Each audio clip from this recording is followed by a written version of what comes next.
بسم الله الرحمن الرحيم الحمد لله رب العالمين والصلاة والسلام على أشرف الأنبياء والمرسلين نبينا وإمامنا محمد وعلى آله وصحبه أجمعين أما بعد حياكم الله أيها الأحبة.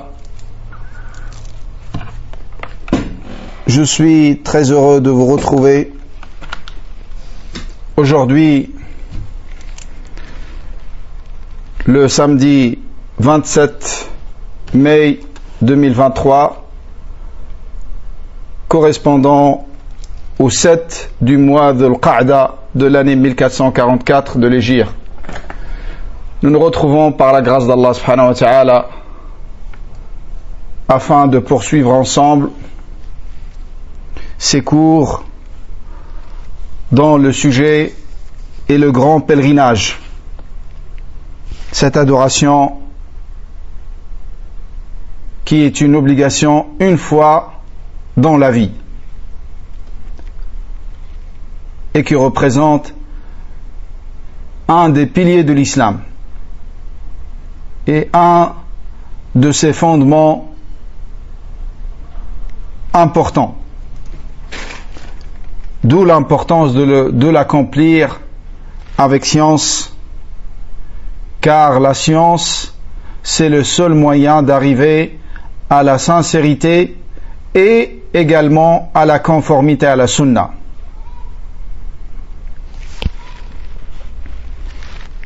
Dans le cours précédent, nous avons parlé de l'importance du pèlerinage d'une manière générale et nous avons terminé avec des fawaïd qui concernent les différentes ou les différents enseignements qu'on puisse tirer rien que de Talbiya. La Talbiya qui est shi'ar al-hajj, la formule la plus répétée dans le pèlerinage.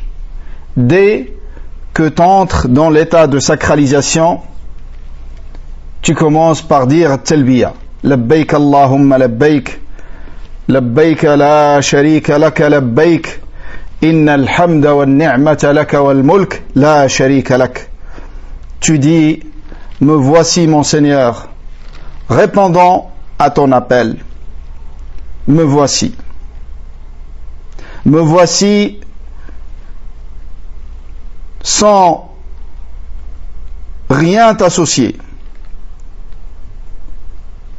Me voici, la louange, la grâce sont les tiennes, ainsi que la royauté, sans aucun associé.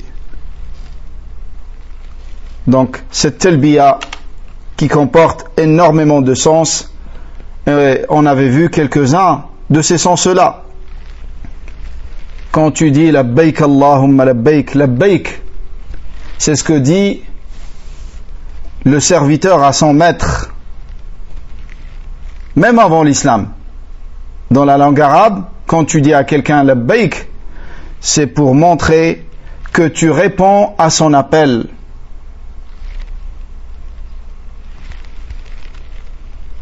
Et dans le pèlerinage, nous répondons à l'appel d'Allah subhanahu wa ta'ala, car c'est lui qui nous a invités à accomplir cette adoration. Et tu dis labbaik et tu la répètes dans la première phrase, afin de confirmer ce sens. Afin de confirmer ce sens. Également, at-talbiya comporte le sens de la soumission. Comme j'ai dit, le serviteur, quand son maître l'appelle, il dit labbaik, afin de répondre avec soumission. Soumission à l'ordre d'Allah subhanahu wa ta'ala. Et aussi, elle comporte le sens de la constance et de l'assiduité dans l'obéissance d'Allah subhanahu wa ta'ala.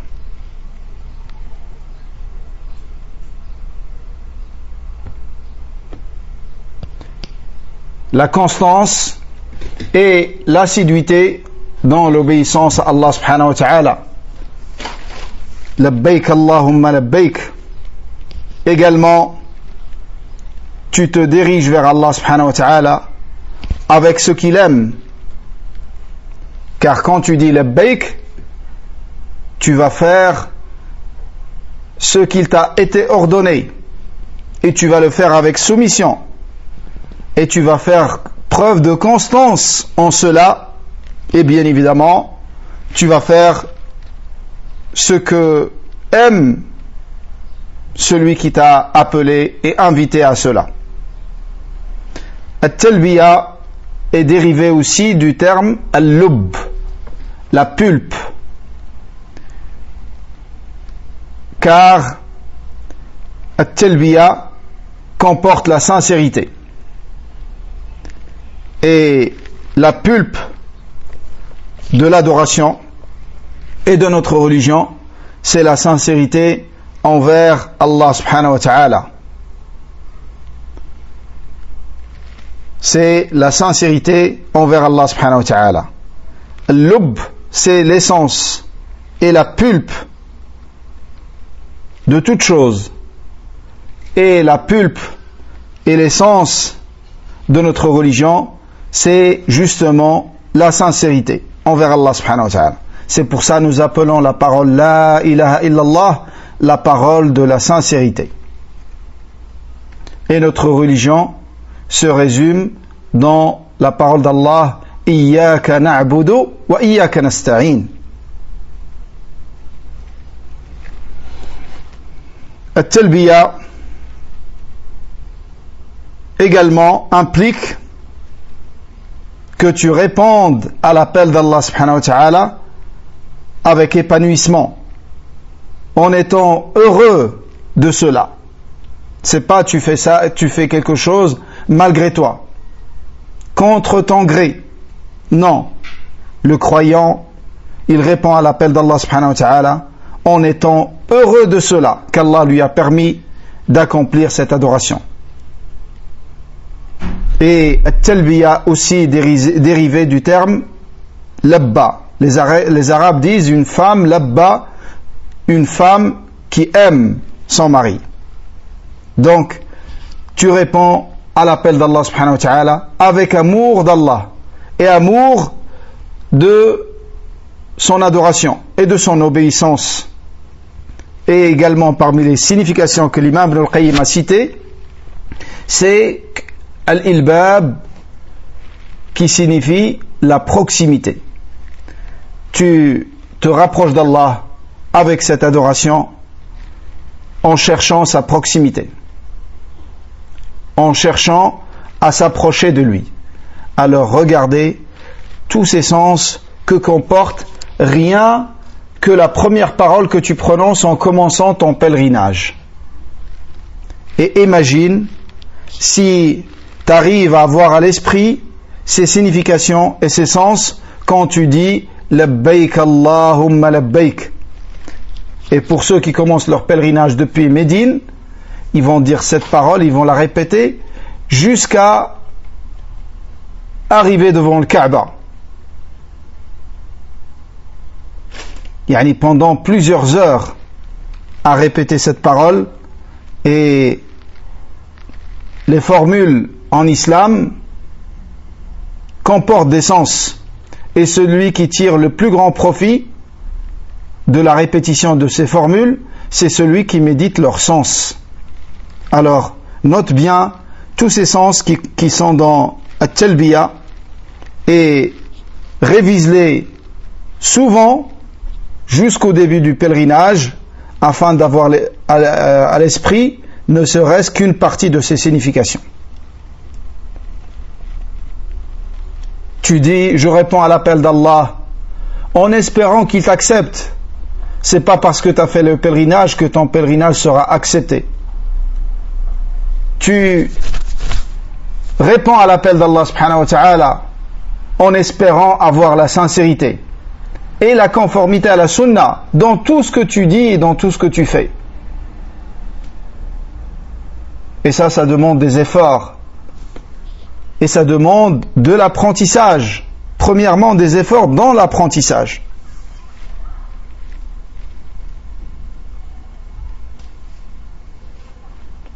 Et ça demande de le faire par amour à Allah subhanahu wa ta'ala. Et ça nécessite que tu connaisses Allah, que tu apprennes Tawhid.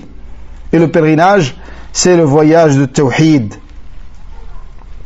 Donc aujourd'hui, mes frères et sœurs en Allah subhanahu wa ta'ala, nous allons aborder un autre aspect extrêmement important du pèlerinage, qui est son rôle dans la purification de l'âme, son rôle dans l'éducation de l'âme du croyant. Allah subhanahu wa ta'ala dit: Al-Hajj ashhurun ma'lumat, faman farada fihinna al-hajj, fala rafatha wala fusuqa wala jidala fil hajj, wama taf'alu min khayrin ya'lamuhu Allah, wa tazawwadu fa inna khayra az-zadi at-taqwa. Wattaquni ya ulil albab. Dans le sens approximatif de ces versets, Allah nous dit: le pèlerinage se fait pendant des mois bien connus. Les mois du pèlerinage, le mois de Shawwal, le mois de Dhul Qa'da et le mois de Dhul Hijjah.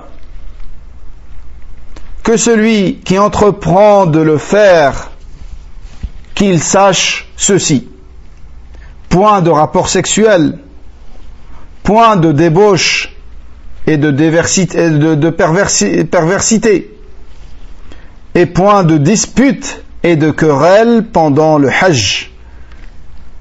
Quelque bien que vous fassiez, alors Allah certes le sait. Prenez avec vous des provisions, en sachant que la meilleure des provisions est la piété. Et craignez-moi, ô vous qui avez l'esprit sagace, ô vous qui êtes doués de bon sens et de bon raisonnement.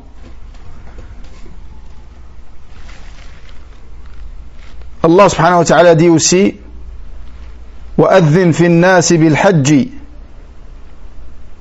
يَأْتُوكَ رِجَالًا وَعَلَى كُلِّ ضَامِرٍ يَأْتِينَ مِنْ كُلِّ فَجٍّ عَمِيقٍ. Dans le sens approximatif, appelle les hommes au Hajj. Ils viendront vers toi à pied ou à dos de monture ou à dos de monture efflanqués par les chemins les plus éloignés. Pourquoi ils viennent? لِيَشْهَدُوا مَنَافِعَ لَهُمْ وَيَذْكُرُوا اسْمَ اللَّهِ فِي أَيَّامٍ مَعْلُومَاتٍ عَلَى مَا رَزَقَهُمْ مِنْ بَهِيمَةِ الْأَنْعَامِ, pour être témoins des avantages qui leur seront réservés, et invoquer en des jours déterminés le nom d'Allah, ce qu'il leur a dispensé comme bétail. لِيَشْهَدُوا مَنَافِعَ لَهُمْ وَلِيَذْكُرُوا اسْمَ اللَّهِ ليشهدوا منافع لهم ويذكروا اسم الله في أيام معلومات على ما رزقهم من بهيمة الأنعام.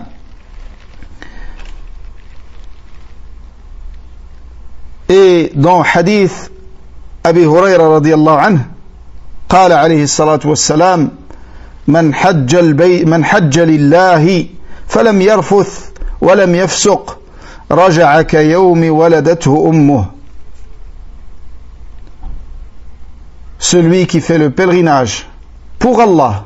Regardez, ce hadith, il comporte énormément de fawaïd et de leçons à tirer.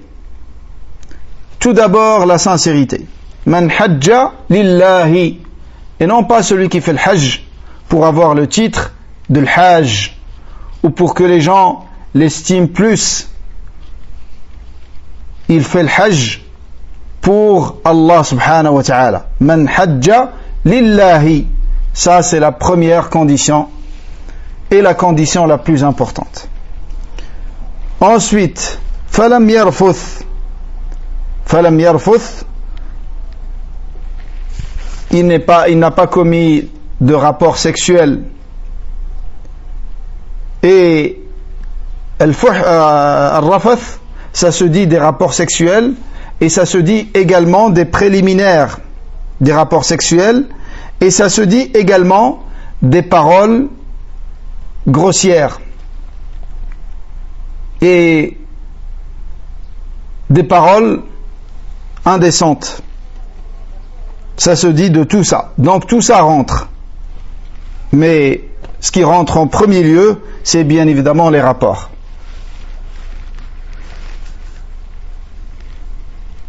Celui qui fait le pèlerinage pour Allah, il ne tombe pas dans le rafath, ni dans le fisq. Le fisq, c'est toute forme de perversité, de débauche et de péché. Celui qui fait le pèlerinage pour Allah et pendant son pèlerinage, il ne transgresse aucune limite d'Allah subhanahu wa ta'ala. Il ne commet aucun péché. Car la perversité et la débauche, ça englobe tous les péchés, sans exception. Il n'a pas eu de rapport, il s'est éloigné des femmes comme Allah lui a ordonné, et il s'est éloigné des préliminaires également des relations intimes, et il s'est éloigné également des paroles grossières. Celui-là, quelle est sa récompense? Le Nabi alayhi salam a dit Raja'a ka yawmi waladathu ummuh. Il reviendra de son pèlerinage comme le jour où sa mère l'a mis au monde.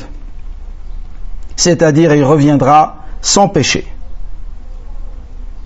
Et le sens apparent de ce hadith, c'est que tous les péchés sans exception sont pardonnés. Que ce soit les petits péchés, les grands péchés et même les droits des créatures. C'est ça le sens apparent de ce hadith.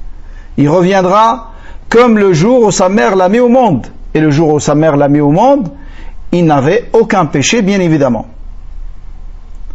Alors comment comprendre ça? Les savants ont dit que ce sens apparent est vrai quand les conditions sont réunies.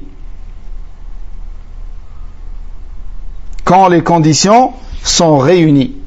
Et les conditions, c'est tout d'abord, avant ton pèlerinage, et ça on va y revenir quand on parlera des préparatifs du pèlerinage, avant ton pèlerinage, tu dois te repentir à Allah subhanahu wa ta'ala de tous les péchés. Donc, quelqu'un qui s'est repenti de tous ses péchés et qui a rendu les droits aux ayants droit. Et ensuite, il a accompli son pèlerinage en s'éloignant de rafath et de l'fusouq. Bien évidemment, celui-là, il reviendra de son pèlerinage comme le jour où sa mère l'a mis au monde. Et il n'y a pas de divergence entre les savants à ce sujet-là. Et ça ne veut pas dire qu'il ne se repent pas des péchés. Quelqu'un qui commettait des grands péchés, et il part faire le pèlerinage, il ne s'est pas repenti de ses péchés. Ou quelqu'un qui avait fait du tort aux créatures et qui ne leur aurait pas demandé le pardon ou rendre les droits à ces créatures, celui-là, il n'aura pas cette récompense. Dans une autre version,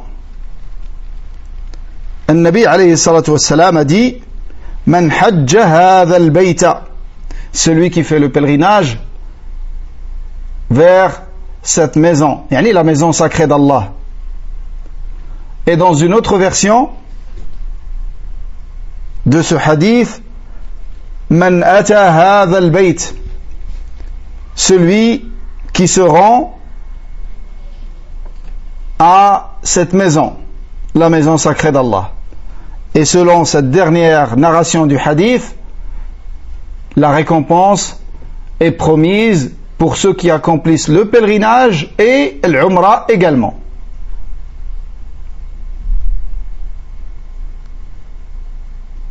Et dans la narration de Tirmidhi de ce hadith, à la fin il est dit, le Nabi alayhi salam a dit, غُفِرَ لَهُ مَا تَقَدَّمَ مِنْ ذَنْبِهِ.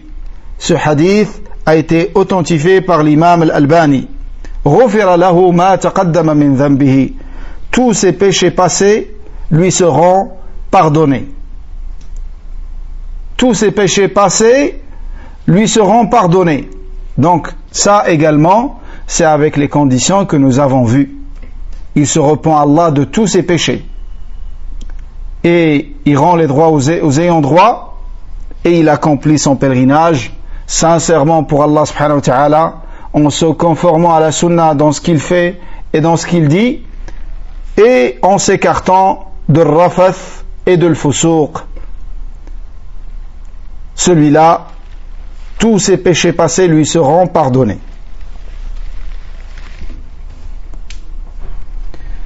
Le pèlerinage également est une cause pour chasser la pauvreté. Le pèlerinage est parmi les causes de la richesse. Comme le mariage, c'est une cause de richesse. Comme le hijra, c'est une cause de richesse. Et d'une manière générale, ça c'est les choses par rapport auxquelles qui me viennent à l'esprit maintenant, et par rapport auxquelles il y a des dalils spécifiques. Mais il faut savoir que d'une manière générale, l'obéissance à Allah subhanahu wa ta'ala et à son messager est une cause de richesse. Et la désobéissance est une cause de pauvreté.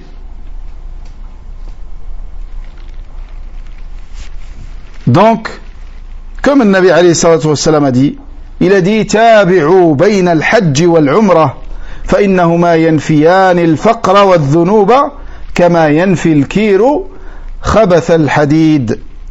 Ce hadith a été authentifié par Cheikh Al-Albani rahimahullah.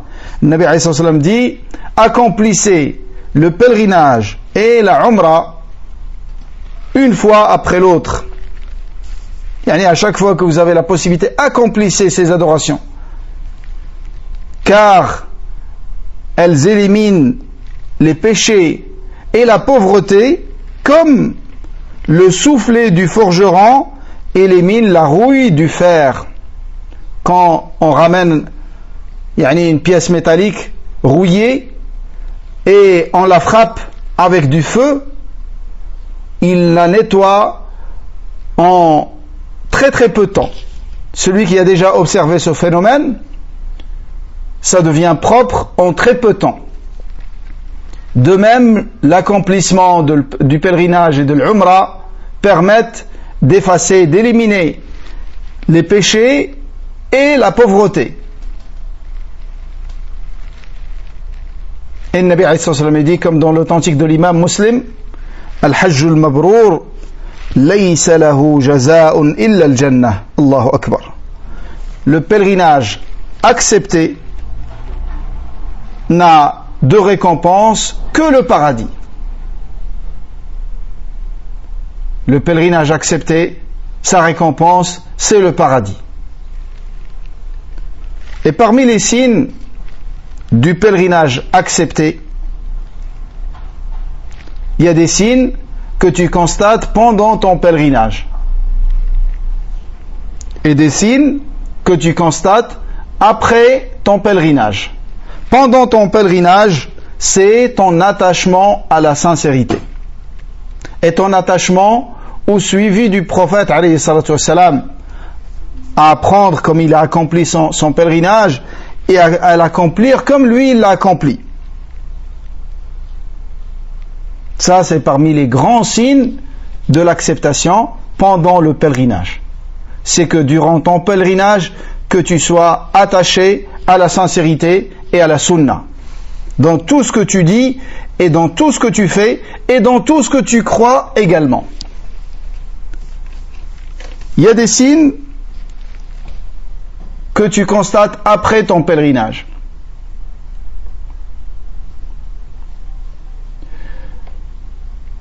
Des signes que tu constates après ton pèlerinage, c'est que la personne se réforme d'une manière générale. Et comme je vous ai dit, et ça je l'ai constaté chez énormément de personnes, c'est que le pèlerinage change la façon de réfléchir, change la vision des choses, change, c'est un bouleversement de la vie. Dans le bon sens, bien évidemment. Des personnes qui étaient dans le rafla, dans l'insouciance, dont l'objectif était dunya et non pas l'au-delà, des musulmans. Lakin, sa priorité dans cette dunya, c'est l'argent, la richesse, construire des maisons, et après l'accomplissement du pèlerinage, ça a été une cause d'un grand changement dans leur vie, un changement radical dans leur vie, et dans leur vision des choses, et dans la valeur des choses aussi.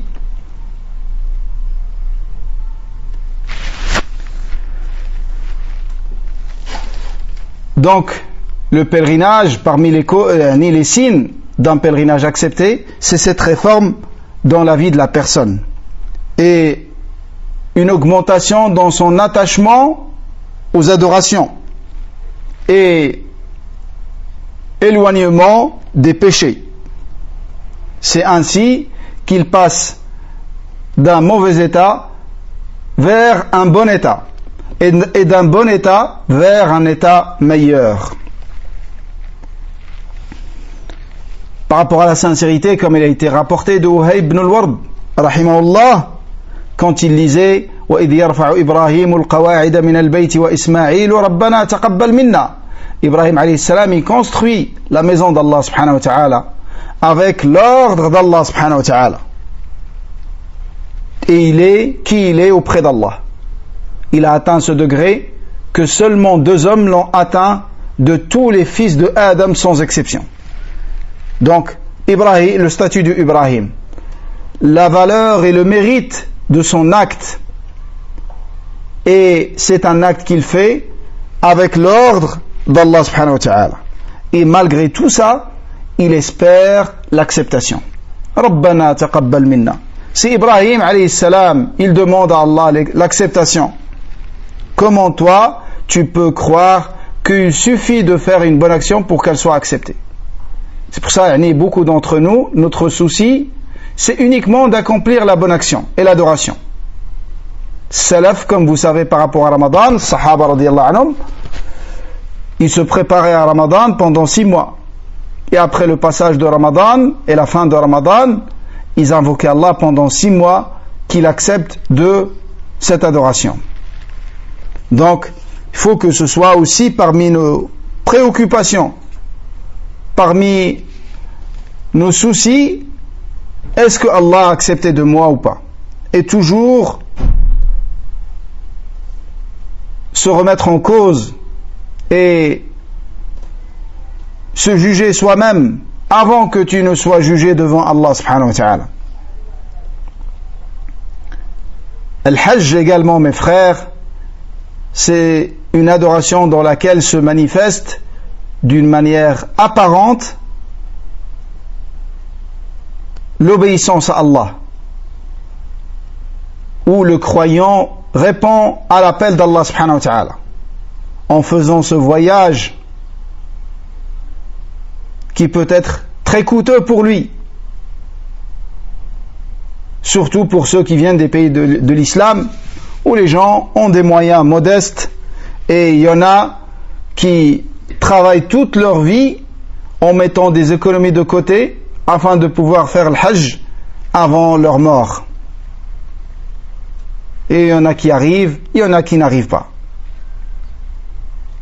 Donc le croyant, il répond à l'appel d'Allah subhanahu wa ta'ala avec soumission et dévotion et humilité. Le pèlerin, il quitte ses envies et ses habitudes et les membres de sa famille et les gens de sa ville et de son pays. Il laisse tout ça derrière lui et il émigre vers son Seigneur subhanahu wa ta'ala. Une immigration avec le cœur avant tout, et ensuite avec le corps. il délaisse derrière lui ses biens, sa famille, et il va vers un autre pays qui n'est pas le sien. Il va vers d'autres habitudes qui ne sont pas ses habitudes. Et avant d'entrer dans cet état de sacralisation, il va se débarrasser de tous ses vêtements. Il va se contenter de 2 morceaux de tissu. Et il va laisser sa tête découverte. Il ne va même pas couvrir sa tête.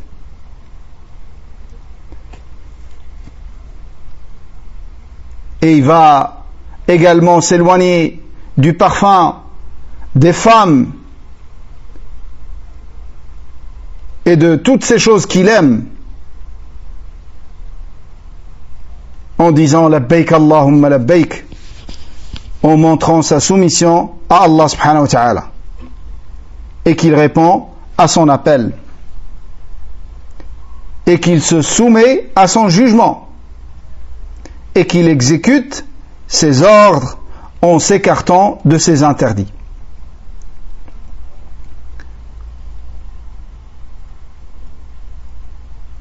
Le Hajj également, mes frères, parmi ses plus grands objectifs, c'est l'évocation d'Allah subhanahu wa ta'ala.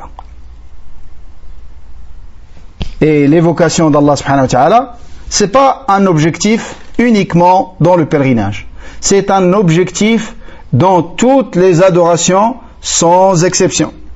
C'est pour ça l'adoration la plus aimée par Allah, c'est l'évocation d'Allah subhanahu wa ta'ala. C'est meilleur que de dépenser l'or et l'argent, de rencontrer les ennemis d'Allah dans le combat légiféré, et non pas le combat des khawarij et des takfiriyin, dans les combats légiférés, et de tuer les ennemis d'Allah et de se faire tuer par les ennemis d'Allah. L'évocation d'Allah est meilleure que tout ça, et plus aimée par Allah que tout ça. Et toutes ces adorations ont été légiférées en réalité afin d'accomplir l'évocation d'Allah subhanahu wa ta'ala. C'est pour ça le meilleur dans chaque adoration, c'est celui qui évoque Allah le plus dans cette adoration. Le meilleur dans chaque adoration, c'est celui qui évoque Allah le plus dans cette adoration.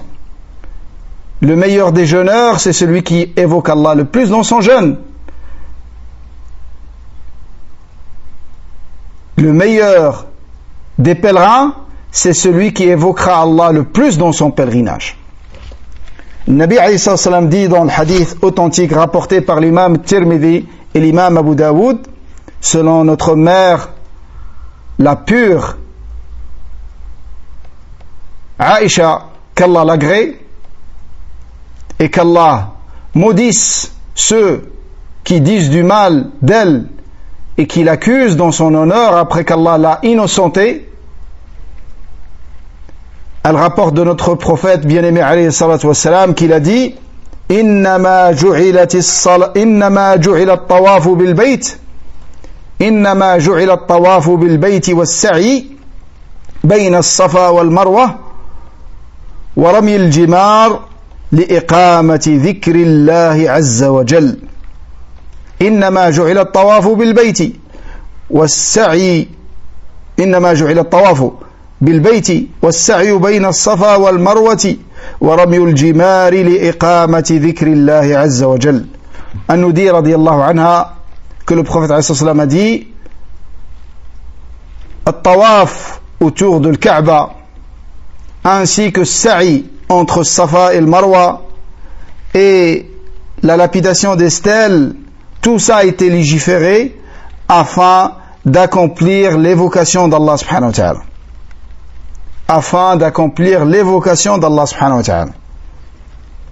Et bien évidemment, ya ikhwa, sachez que l'invocation fait partie de l'évocation. Quand tu invoques Allah, tu l'évoques également.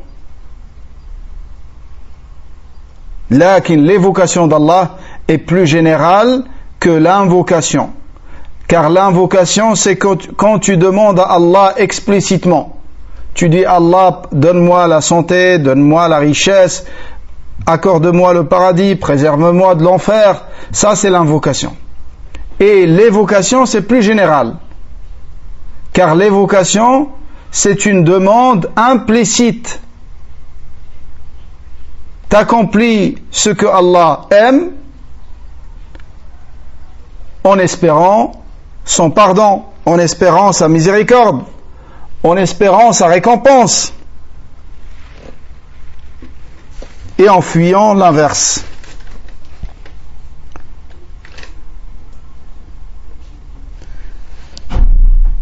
Un homme a interrogé notre messager alayhi salatu wassalam, il lui a dit: quel est le meilleur de le djihad?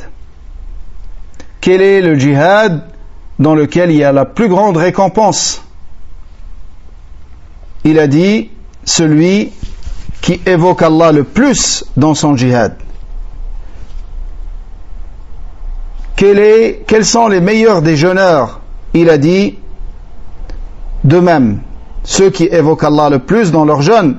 Il a été interrogé au sujet de la salat, au sujet de zakat, au sujet de sadaqa, au sujet du pèlerinage, et dans toutes ces questions, il répondait, alayhi salatu wassalam, avec la même réponse. Suite à cela, Abu Bakr a dit à Omar, qui écoutait ce hadith du prophète alayhi salatu wassalam, Abu Bakr a dit à Omar radiallahu anhu, il lui a dit: Ya Aba Hafs, ذهب الذاكرون بكل خير فقال رسول الله صلى الله عليه وسلم أجل. Abu Bakr a dit à Omar: ceux qui évoquent Allah sont partis avec toutes les récompenses. Le prophète alayhi sallam a dit: si.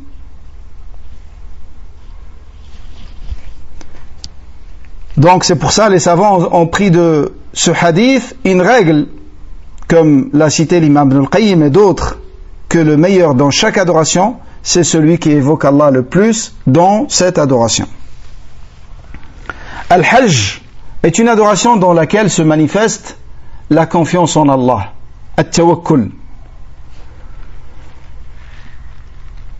Et at-tawakkul, c'est la base de tout, c'est la base de tous les degrés de la religion et de tous les niveaux de la foi. Et tawakkul, comme vous savez, c'est une adoration du cœur. At-tawakkul, c'est une adoration du cœur, dans laquelle le croyant place sa confiance et s'en remet totalement à celui en lequel il a confiance, Allah subhanahu wa ta'ala. Il se remet à Allah, il délègue toutes ses affaires à Allah subhanahu wa ta'ala, en étant pleinement satisfait de sa décision et de son décret, car il sait que Allah lui suffit et que le choix d'Allah pour lui est meilleur que son choix pour lui-même. Et quand cette confiance en Allah augmente, le serviteur, il arrive à préférer ce que Allah a voulu pour lui que ce que lui aurait voulu pour sa personne. Car Allah est omniscient et lui, il ne connaît que certains points et certains points de vue de la question qui est demandée. Lui, il aurait aimé telle chose, mais peut-être qu'il y avait un grand mal dans cette chose-là. Donc Allah est plus savant, Allah est plus clément, Allah est plus miséricordieux, Allah est plus sage. C'est pour ça il arrive à ce degré de confiance en Allah subhanahu wa ta'ala, notamment en apprenant ses noms et ses attributs et leur signification. Il arrive à placer sa confiance totalement à Allah et préférer le choix d'Allah sur son choix pour lui-même. Et il lui délègue toutes ses affaires, tout en faisant les causes légiférées. Tawakkul, ça ne s'oppose pas avec les causes. Mais les causes ne rentrent pas dans le tawakkul. Tawakkul, c'est un acte du cœur. Mais le signe d'un bon tawakkul, c'est que tu fasses les causes. Quelqu'un qui délaisse les causes, il prétend avoir tawakkul, on lui dit c'est faux. Car tawakkul implique que tu fasses les causes légiférées. Les causes, c'est pas les causes interdites. Pour avoir un rizq, tu vas pas travailler dans un travail interdit. Si jamais il y a un problème avec le sang ou quelque chose comme ça, si vous pouvez me le signaler sur Mixler. Si vous avez des questions également, envoyez-les sur Mixler. Barakallahu fikum.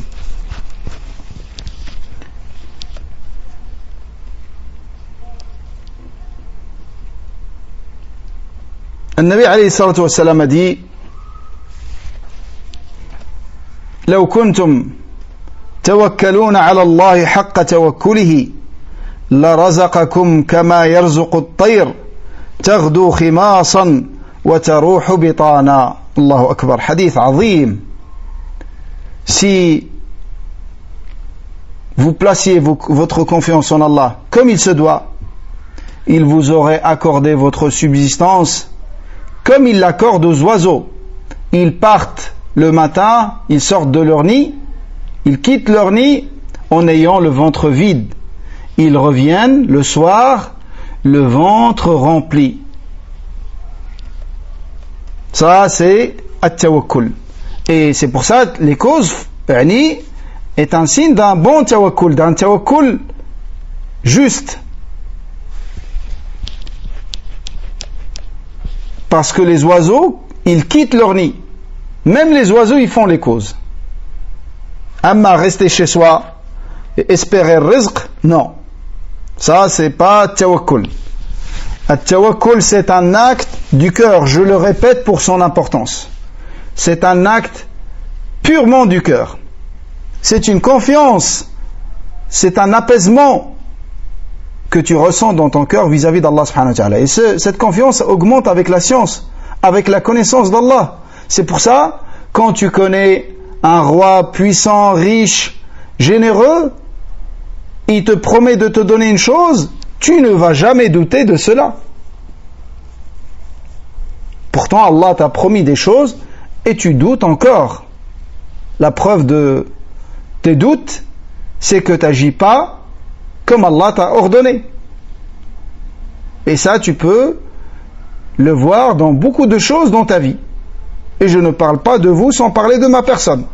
Nous avons ces faiblesses, nous avons ces lacunes, et cette vie est un terrain de travail afin de se perfectionner et se réformer jusqu'à rencontrer Allah subhanahu wa ta'ala. Ça ne va jamais cesser et ça ne doit jamais cesser.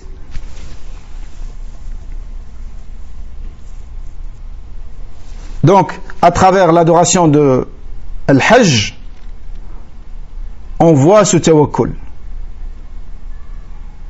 On voit ce tawakkul et c'est une occasion de le travailler et de le faire augmenter.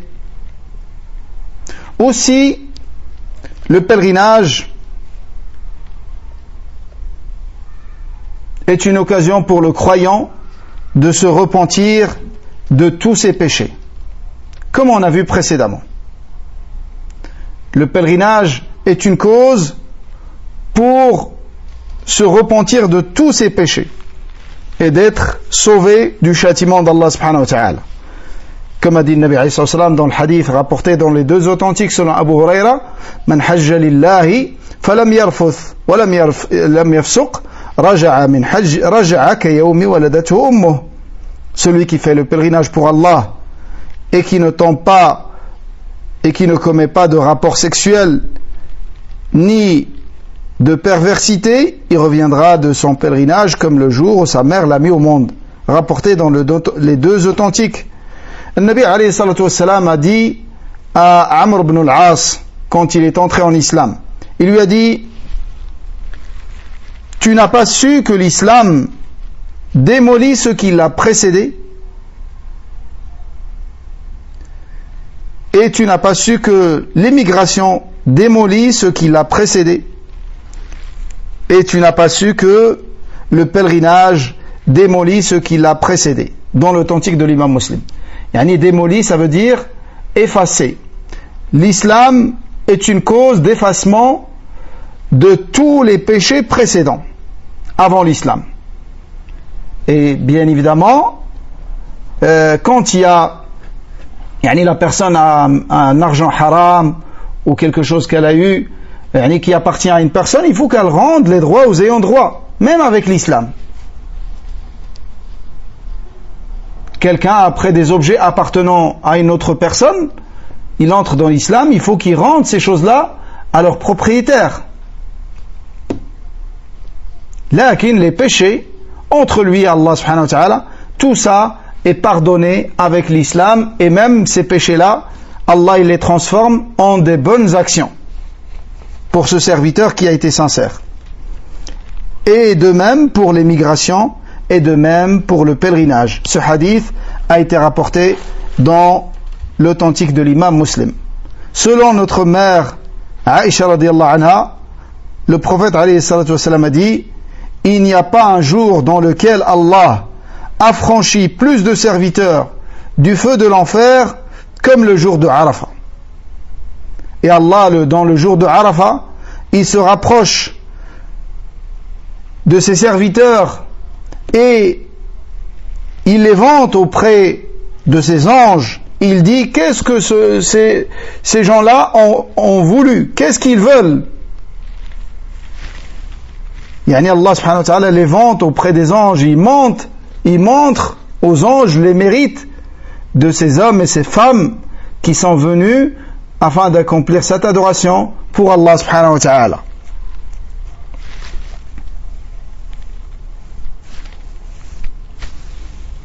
Et les conditions du repentir, comme beaucoup de savants les ont mentionné, notamment An-Nawawi rahimahullah dans Riyad Salihin, il a mentionné les conditions du repentir sincère. Tu le fais pour Allah subhanahu wa ta'ala, tu regrettes ton péché, tu le délaisses et tu mets la ferme intention de ne plus jamais retomber dans ce péché. Et si c'est un péché vis-à-vis de la créature, tu lui demandes de te pardonner ou tu lui rends ses droits, sauf dans le cas où ceci risque de provoquer un mal plus grand. Quelqu'un qui a dit du mal d'une personne, il ne va pas la voir et lui dire: voilà, j'ai dit de toi ça et ça et ça et ça. Car ça, en général, ça risque de provoquer un plus grand mal. Les savants disent: il lui fait des invocations et il la cite en bien dans ces assises-là dans lesquelles il l'a cité en mal. Voilà, je pense que nous allons nous arrêter ici et nous continuerons, Inch'Allah ta'ala, la semaine prochaine. Et comme je vous ai dit, après 2 semaines, Inch'Allah, je vais avoir plus de temps et peut-être qu'on fera des cours tous les jours, bi'idnillah, jusqu'à terminer ces cours au sujet du pèlerinage, bien avant le début du pèlerinage, afin que ce soit, Inch'Allah ta'ala, profitable pour moi le premier et pour mes frères et sœurs en Allah subhanahu wa ta'ala qui souhaitent accomplir le pèlerinage cette année. Wallahu a'lam. Wa sallallahu wa sallam ala nabiyyina Muhammad. Subhanak Allahumma wa bihamdik. Nashhadu an la ilaha illa ant. Nastaghfiruka wa natubu ilayk. Il y a quelqu'un qui a envoyé une question. Salam alaykum wa rahmatullah. Wa alaykum salam wa rahmatullah wa barakatuh. La récompense d'effacement de péché est-elle valable uniquement pour la première fois qu'on fait le hajj ou pour chaque fois que l'on fait le hajj? Barakallahu fikum wa fikum barakallah. Non, c'est pour chaque fois. Le Nabi alayhi salam a dit: man hajja, yani à chaque fois que tu fais le hajj, tu rentres dans cette récompense. Man hajja, toute personne qui fait le hajj. Et à chaque fois qu'elle fait le hajj, elle peut espérer cette récompense, surtout quand les conditions sont réunies. Wallahu a'lam.